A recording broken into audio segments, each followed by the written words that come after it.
नमस्कार दोस्तों, मेरा नाम है प्रदीप अहलावत और आप देखना शुरू कर चुके हैं आर्टिमस आईएएस। आज हम इस वीडियो में डिस्कस करने जा रहे हैं द हिंदू पेपर को। तारीख है आज 27 जनवरी, सन है 2025। आपको पता है कि 26 जनवरी को हम हर साल क्या सेलिब्रेट करते हैं? रिपब्लिक डे सेलिब्रेट करते हैं। तो इस बार हमारे चीफ गेस्ट, जैसा कि मैंने आपको पिछले एडिटोरियल में भी बताया था, कौन थे? इंडोनेशिया के प्रेसिडेंट हैं प्राबोवो। अब इस उपलक्ष्य में हम क्या करते हैं? अपने कल्चर को रिप्रेजेंट करते हैं, हेरिटेज को रिप्रेजेंट करते हैं, हमारी जो डिफेंस पावर है उसको हम क्या करते हैं? रिप्रेजेंट करते हैं। पूरी दुनिया को दिखाते हैं कि हम एक शक्तिशाली देश हैं, बनने वाले नहीं है, शक्तिशाली देश हैं।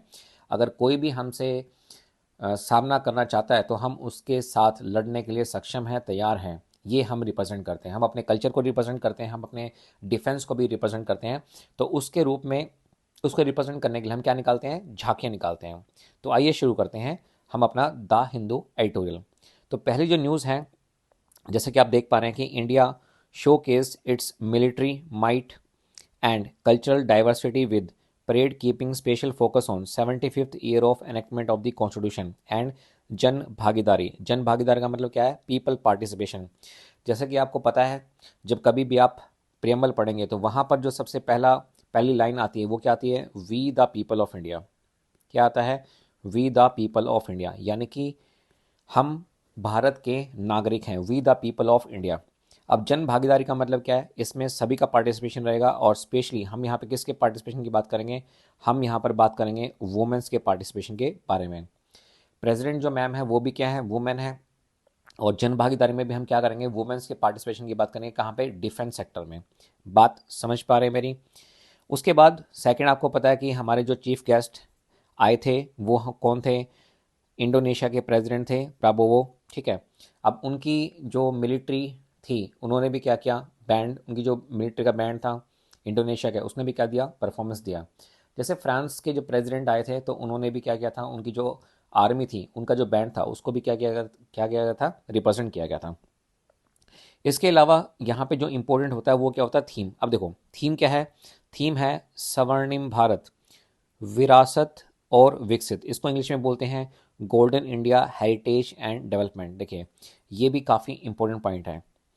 अब देखो, मैं ये जो आपको एडिटोरियल पढ़ा रहा हूँ ना, इसके बाद मैं आपको क्या देने वाला हूँ? एमसीक्यू देने वाला हूँ। यानी कि टॉपिक खत्म होगा उसके बाद एमसीक्यू, क्योंकि हमें क्या करना है? हमें एग्जाम में क्वेश्चन सोल्व करने हैं। अब यहाँ से कोई मेंस का क्वेश्चन तो बनेगा नहीं। अगर मेंस का क्वेश्चन बनेगा तो वो भी हम आपको क्या करेंगे? प्रोवाइड करा देंगे। क्लियर है? अच्छा, इसके अलावा जैसे कि आपको पता है कि इंडिया के कॉन्स्टिट्यूशन को एनेक्ट हुए कितने साल हो गए? 75 साल हो गए। इसके अलावा हमने यहाँ पे सेलिब्रेट किया 150 years of tribal activist Birsa Munda ji. ठीक है, उनको 150 ईयर्स हो चुके हैं। यूपीएससी यूजली पूछ लेता है जब कभी भी 50 ईयर्स होते हैं, 100 ईयर्स होते हैं, 125 ईयर्स होते हैं, या फिर 150 ईयर्स होते हैं किसी भी इवेंट के, या फिर किसी पर्सन की एनिवर्सरी है, उसको क्या किया जाता है? यूपीएससी उसको उसके ऊपर क्या करता है? क्वेश्चन पूछता है। और यहाँ पर एक और झांकी निकाली गई जिसमें कॉन्स्टिट्यूशन ऑफ इंडिया को दिखाया गया था, जहाँ पे डॉक्टर बी आर अम्बेडकर साहब की फोटो भी बनी हुई थी।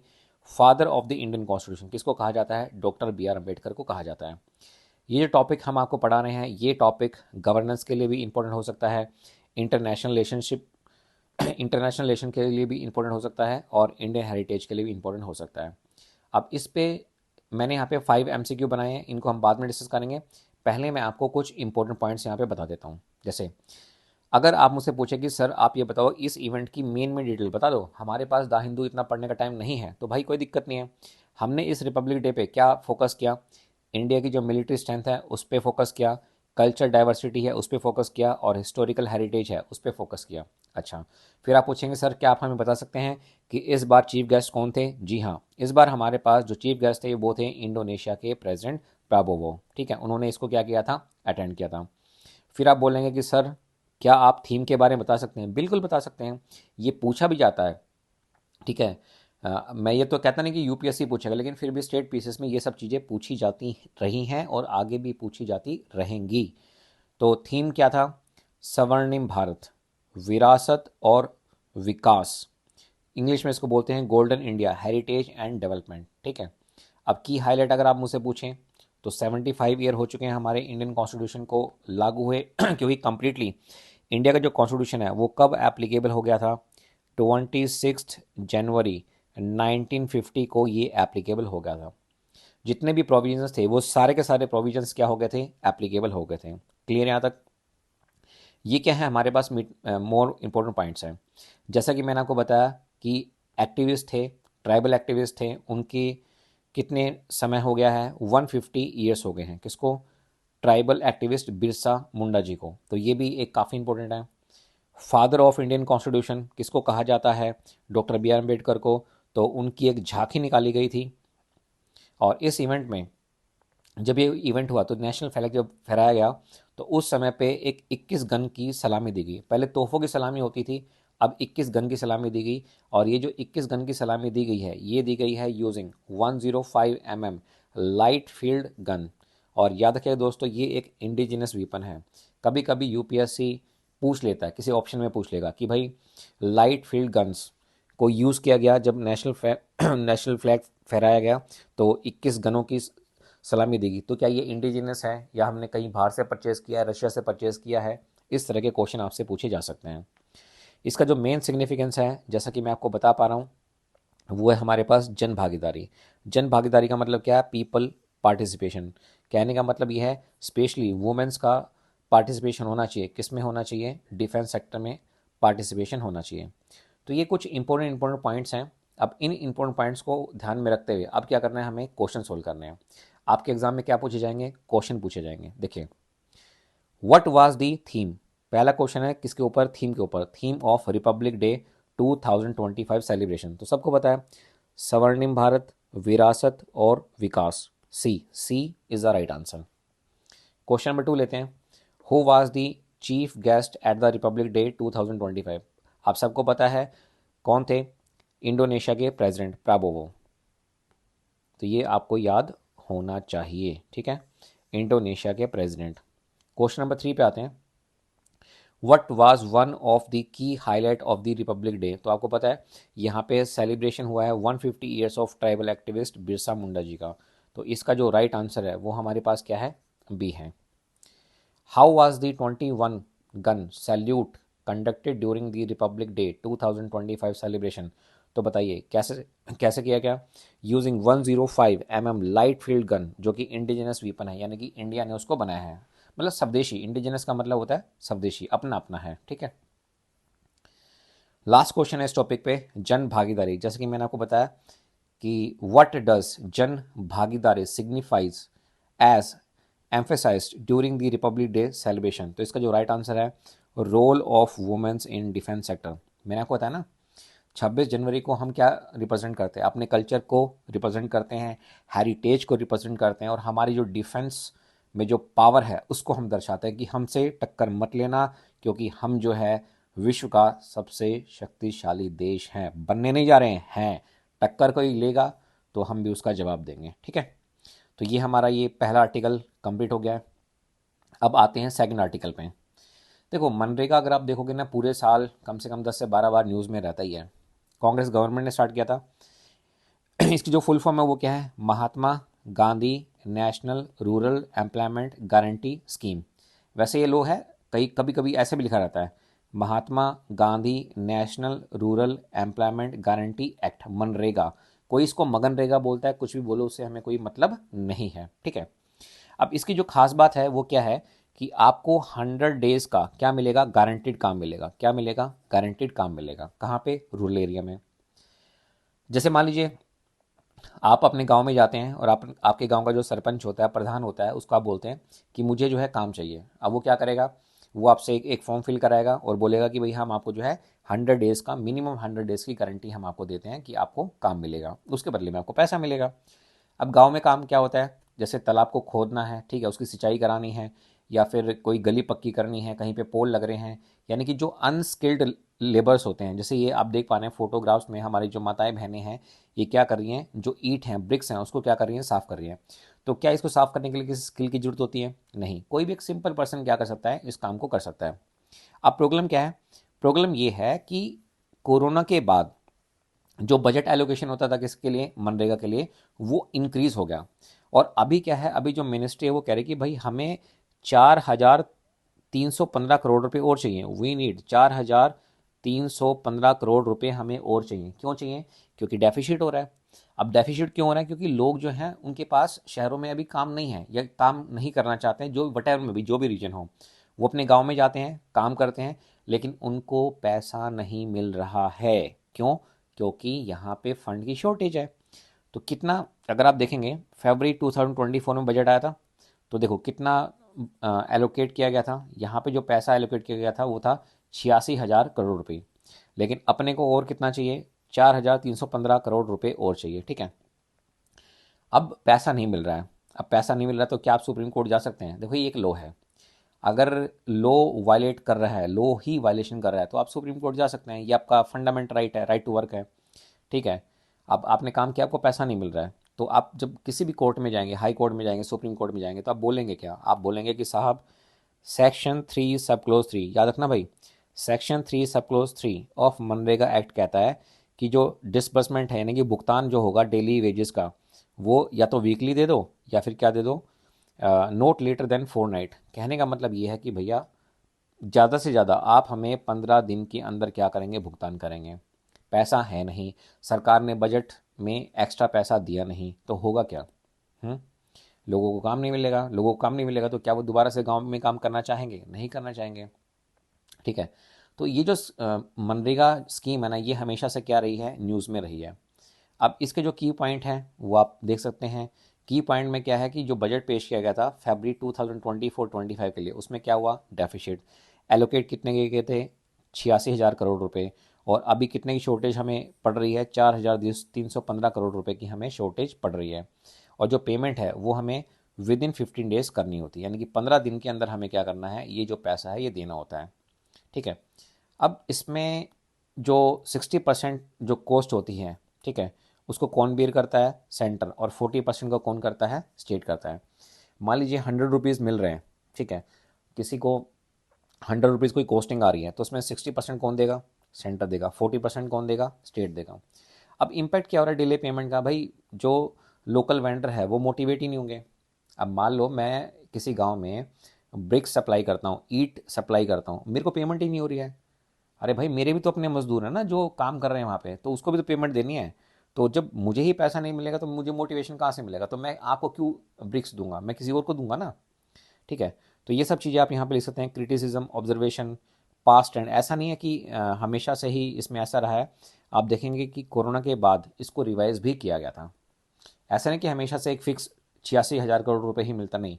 इसको पहली बार रिवाइज किया गया था कब? पैंडमिक के बाद। ठीक है, ड्यूरिंग पैंडमिक 2020-21 में। इसके ऊपर स्टैंडिंग कमेटी भी बना दी गई, भाई रिपोर्ट दो क्या प्रॉब्लम हो रही है इसमें। डिले हो रहा है वेजेस पेमेंट में, ठीक है, डिसरप्शन आ रहा है मटेरियल सप्लाई में, रिड्यूस वर्कर पार्टिसिपेशन हो रहा है, ये सब चीज़ें। अब ये सब आप पढ़ लीजिएगा। अब जो सबसे इंपॉर्टेंट पॉइंट है वो हमारे पास क्या है? एमसीक्यू। अब देखिए, पहला एमसीक्यू लेते हैं। How much budget was allocated for MNREGA in 2024-25? पहली बता चुका हूँ कितना? 86,000 करोड़ रुपए। तो इसका जो राइट आंसर है वो कौन सा है? सी है इसका राइट आंसर। ठीक है, C is the right answer. उसके बाद है what percentage of material cost under मनरेगा is borne by the centre? Centre कितना देता है भाई? 60%। अगर मान लो यही क्वेश्चन में स्टेट होता तो हमारा आंसर क्या हो जाता? सी हो जाता। Next, what is the mandated timeline for wage payment under मनरेगा एक्ट? कितना है भाई? 15 दिन के अंदर काम खत्म हुआ, आप जो है 15 दिन के अंदर हमारा पैसा दे दीजिए। सी इसका राइट आंसर है। What was the key criticism mention about 2024-25 MNREGA budget? भाई सीधी सी बात है कि जो डिमांड है उसको क्या कर दिया गया है? सप्रेस कर दिया गया है ड्यू टू लो एलोकेशन। इसका आंसर है B, artificial suppression of demand due to low allocation.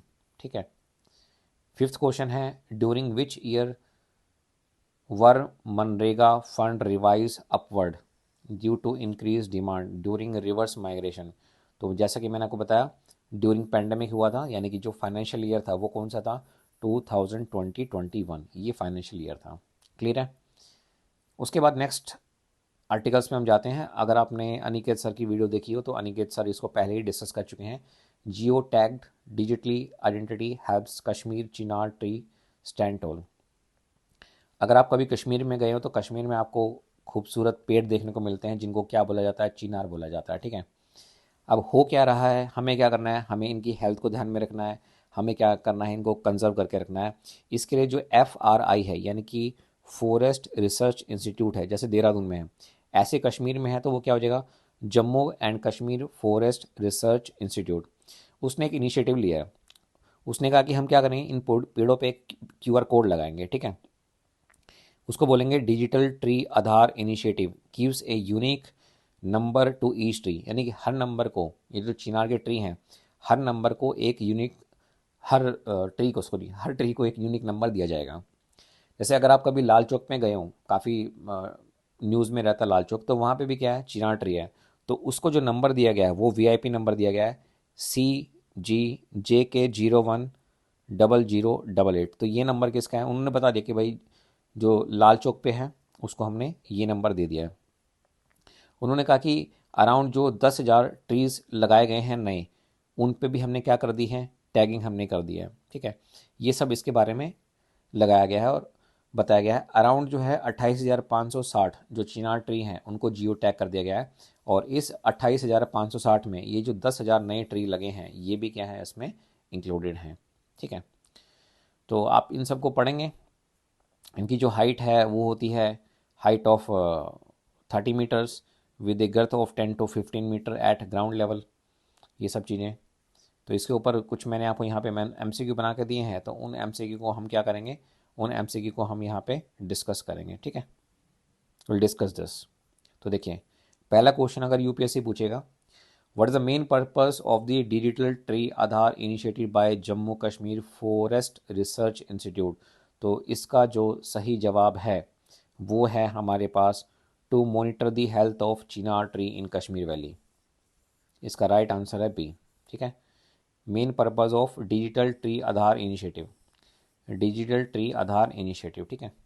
Second है, how many chinar tree in Kashmir have been geo tagged so far, कितने अभी तक टैग हो चुके हैं, ये मैंने आपको बताया था 28,560, जिसमें जो 10,000 है वो भी इंक्लूडेड है,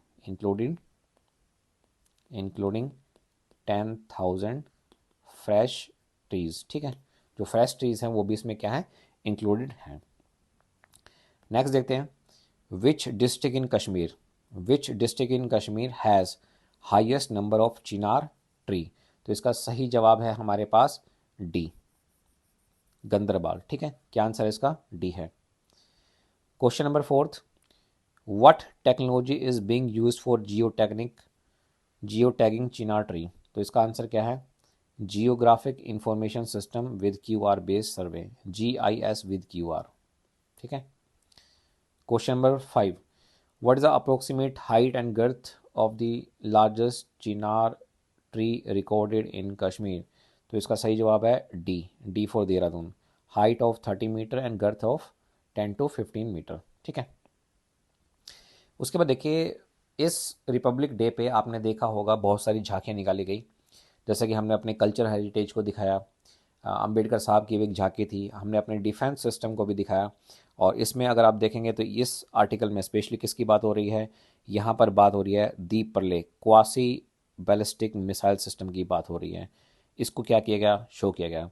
तो जब कभी भी ऐसा होता है तो उसके ऊपर UPSC क्या करता है, क्वेश्चन पूछता है, ठीक है। तो मैं यहाँ पे इस आर्टिकल की ज़्यादा डेप्थ में ना जाते हुए जो UPSC का पैटर्न है उसको मैं पकड़ता हूँ और आपको एक क्वेश्चन यहाँ पे बना के देता हूँ। उससे पहले ये जो प्रलय है ये क्या है, एक मिसाइल है, ठीक है। ये क्या है, एक मिसाइल है। अब ये जो मिसाइल देखो, इसका ओवरव्यू देखते हैं, ये मिसाइल करती क्या है। ये है सरफेस टू सरफेस मार करेगी, short range tactical ballistic missile है। इसको बनाया किसने है, DRDO ने। क्लियर है, सरफेस टू सरफेस है, short range tactical ballistic missile है, DRDO ने बनाया है, ठीक है। इसकी रेंज कितनी है, 150 से 500 किलोमीटर तक है। और ये टाइप कौन सा है, it follows a low altitude trajectory with some ability to manoeuvre mid flight enhancing its accuracy and evasion capabilities, ठीक है। तो ये जो है क्वासी बैलिस्टिक मिसाइल है, surface to surface short range, ठीक है। ये आपको यहाँ पे याद रखना है, quasi ballistic missile, quasi ballistic missile, quasi ballistic missile, ये आपको यहाँ पर याद रखना है। रेंज है 150 से 500 किलोमीटर। बनाया किसने है? डीआरडीओ ने। Surface to surface short range tactical ballistic missile. ठीक है। इसके अलावा पेलोड की अगर हम बात करें तो 500 से लेके 1000 केजी तक का ये पेलोड ले सकता है। टेक्नोलॉजी कौन सी यूज़ की गई है? सॉलिड प्रोपेलेंट रॉकेट मोटर है। ठीक है, ये आपको यहाँ पे याद रखना है। इसमें हमारे पास नेविगेशन सिस्टम भी है, सैटेलाइट नेविगेशन भी है, ये भी आपको यहाँ पे याद रखना है। ठीक है। उसके अलावा अब इस पे अगर मैं एमसीक्यू देखूं तो यूपीएससी जो एमसीक्यू पूछता है वो कैसे कैसे क्वेश्चन पूछेगा। देखिए, what type of missile is the प्रलय मिसाइल, तो बताइए क्या है ये? हम पहले ही पढ़ चुके हैं। Quasi ballistic missile. क्या है? Quasi ballistic missile, C is the answer. अगर हम इसकी ऑपरेशन रेंज की बात करें, मैं पहले बता चुका हूँ 150 से 500 किलोमीटर। अगर मैं यहाँ पे बात करूँ कि इसको किसने डेवलप किया है, तो इसका आंसर है डीआरडीओ। डीआरडीओ ने इसको बनाया है। अगर मैं इसकी पेलोड कैपेसिटी की बात करूँ तो इसकी जो पेलोड कैपेसिटी ये भी मैं आपको बता चुका हूँ कितना है, 500 से लेके 1000 किलोग्राम तक है। और इसको किस ईयर में टेस्ट किया गया था, तो इसका जो सही आंसर है वो है 2021। आप पढ़ लेना, जब आप इसको देखेंगे तो इसमें लिखा भी हुआ है। मैं दिखा भी देता हूँ कि इसकी जो टेस्टिंग की गई थी, इसकी टेस्टिंग की गई थी दिसंबर 2021 में। क्लियर है?